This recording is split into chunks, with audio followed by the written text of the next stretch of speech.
Let's see, a couple of nights ago, today's Sunday, that would be Friday night, down here in Orange County somewhere, Christopher Hitchens did a debate against Dennis Prager and Dinesh D'Souza. We've had Dinesh on the program before. I've had Dennis on before, in fact. Dennis Prager, the religious Jew, D'Souza, the Christian. Hitchens, of course, the atheist, and it was a three-way battle in a sense: atheism, theism, or Jewish theism, and Christianity. As it turned out, and now I wasn't there, but I had some friends that listened carefully, and they were there and gave me some feedback. And apparently, D'Souza did not defend Christianity; he just kind of defended theism. And in fact, he sounded pretty much like Prager in terms of his ideas. Hitchens was his usually bad-tempered self, obnoxious self, apparently. And I'm not saying this to kind of discredit Hitchens. This is his attitude. This is the way he is everywhere he does these kind of debates, and he seems to take glee in it. Now, the irony is that the title of Hitchens' book, and by the way, it's not just that he's unpleasant. He borders on being vicious sometimes, angry, hostile. Nasty, foul, and crude. He says the F word in the middle of his presentation. Apparently, he talks about this. Well, I guess let's just put it this way: it's pretty nasty. So when I think about this, this is Hitchens, Christopher Hitchens, who wrote the book "God Is Not Good: How Religion Poisons Everything." And then I think of an audience watching Christopher Hitchens going through his antics, Dennis Prager, who's a remarkable man of high character, and D'Souza, the Christian, who, from what I could tell, comports himself wonderfully in those kinds of circumstances. And then I wonder, it seems to me that just one look at the three of them shows whose worldview has poisoned him. Hitchens is the only one that seems poisoned. And he's the one that's concerned about religion. At one point, though, and I have been a little frustrated with what I've heard from the field about Dinesh D'Souza. We talked on the air a bit, and the things we talked about were fine, but there were other things in the book that I mentioned that I didn't care about. His book is called What's So Great About Christianity? And I give credit to him. I tip my hat to him being willing to write a book like this and to get out in the public field and in the public square and go head-to-head with all of these guys. He debates a lot of these atheists. But he totally, he lies down and just goes unconscious on the Darwinist issue. And he also apparently stated that Jesus is not necessary for salvation. Now, I realize that there are Christians who hold this inclusivist view that really lands in the same place as the pluralists, but for different reasons. But I think it's deeply contrary to the Scriptures.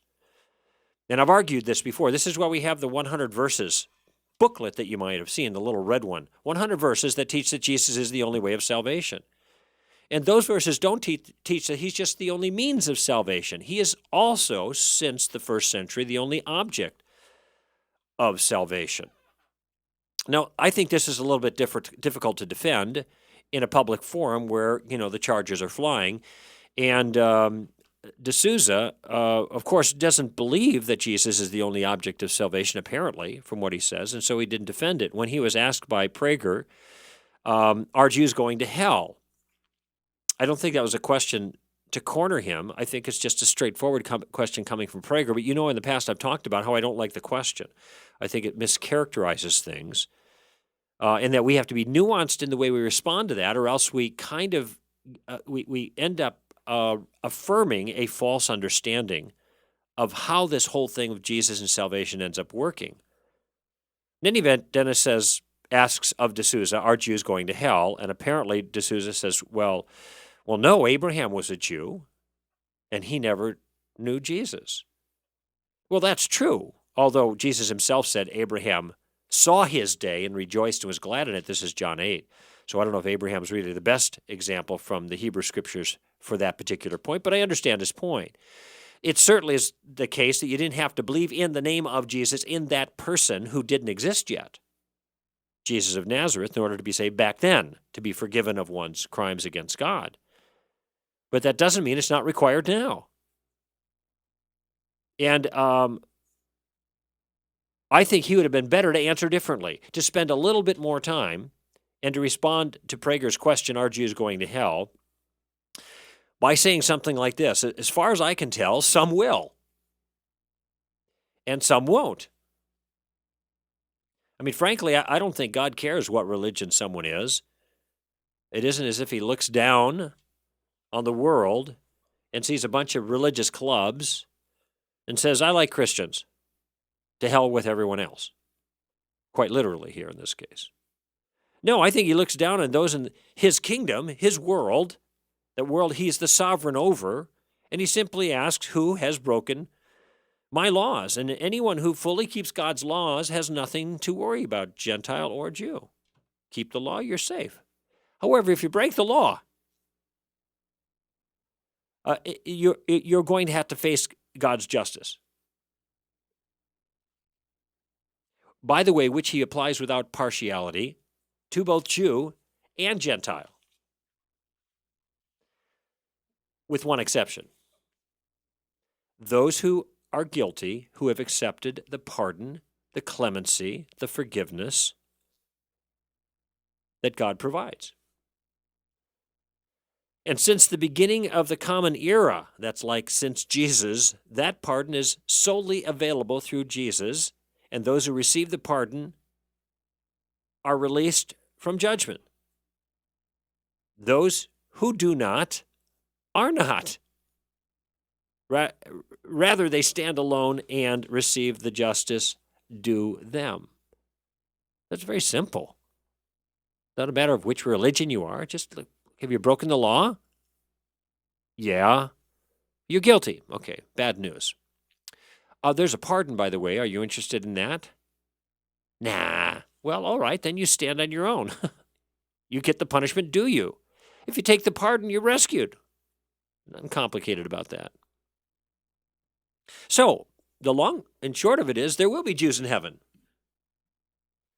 And there'll be Christians in heaven, because many Jews have received the pardon through God's Messiah, Jesus of Nazareth. And by the way, many Christians have, and many Christians have not. A whole lot of people sitting in churches that believe after a fashion but haven't trusted. And that belief, that knowledge, that affirmation doesn't help them if they haven't trusted. So there will be Jews in heaven and Christians in heaven, and there will be Jews in hell and Christians in hell too. And that, I think, would have been a better answer than Dinesh gave. I think it would have clarified the issue a little bit more. You know, when you just give a short answer to the question, are all Jews going to hell? And you say, well, yes. Actually, that's not entirely accurate for the reason I just pointed out. Many of the Jews did trust in their Messiah. But I understand what you're trying to get at is that they have to believe in Jesus, and that would kind of make them a Christian, wouldn't it? Not a Jew anymore after one take on the concept. Yes, it would. But if we just simply say yes, it makes it sound like that Jews are going to hell because they're Jews. We want them to go to hell because they don't believe like us. Instead of helping people to see, look, it's really a simple matter. Forget the religious issue. Are you guilty or not? If you're not guilty, you don't have to worry. If you are guilty, you're in trouble. But the good news is there's a clemency program. There's a plan for pardon. Are you interested? Well, if you're not interested, well, you're on your own. If you are interested, it's a pretty good plan. By the way, that's through Jesus. And there's a reason it's through Jesus, but those are the details. This is a way out. If you take the way out, you're out. You're free. If you don't, you don't. You aren't. Simple as that.